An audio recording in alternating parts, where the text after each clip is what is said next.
السلام عليكم ورحمة الله تعالى وبركاته. إليكم آخر أخبار فريق الوداد الرياضي. قبل البت في التفاصيل لا تنسوا دعمنا بالاشتراك في القناة ووضع زر الإعجاب للفيديو كي يصلكم كل جديد.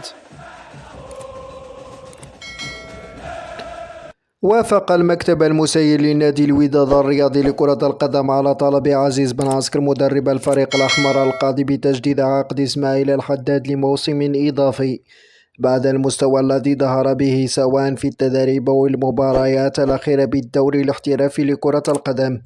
وكشف مصدر مسؤول أن المكتب المسير للوداد الرياضي اقترح أمس الثلاثاء على إسماعيل الحداد تجديد عقده لموسم إضافي، وهو ما وافق عليه اللاعب مبدئيا في انتظار عقد اجتماع جديد لمناقشة جميع الشروط المتعلقة بالتجديد.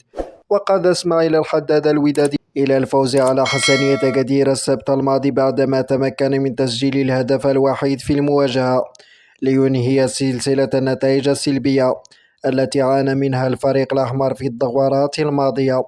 في خبر آخر، من المرتقب أن يكون الموسم الكروي المقبل فعلى خير على جميع مكونات نادي الوداد الرياضي ونهاية أزمته المالية والمعنوية التي يمر منها من خلال الوقت الراهن، والتي أثرت عليه بشكل كبير خلال الآونة الأخيرة وجعلته يخرج مبكرا عكس المواسم القليلة الماضية من سباق المنافسة على جميع المسابقات المحلية والقارية.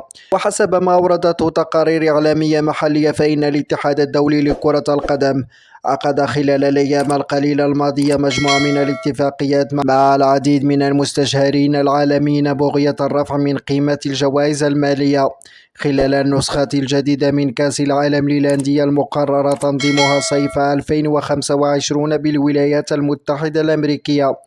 وأفادت ذات التقارير أن الاتحاد الدولي لكرة القدم من المرتقب أن يمنح لكل فريق سيشارك في النسخة الجديدة من كأس العالم للأندية خلال العام القادم مبلغا ماليا قيمته 50 مليون أورو، أي ما يعادل 50 مليار سنتيم مغربية. وفي حالة تمت المصادقة على الجوائز المالية الجديدة، فسيكون ممثل الأندية الوطنية في الموندياليتو القادم نادي الوداد الرياضي أكبر المستفيدين، سيضع حدا لجميع نزاعاته المعروضة لدى الفيفا والطاس، وسينهي أزمته المالية التي رخت بظلالها على وداد الأمة مؤخرا.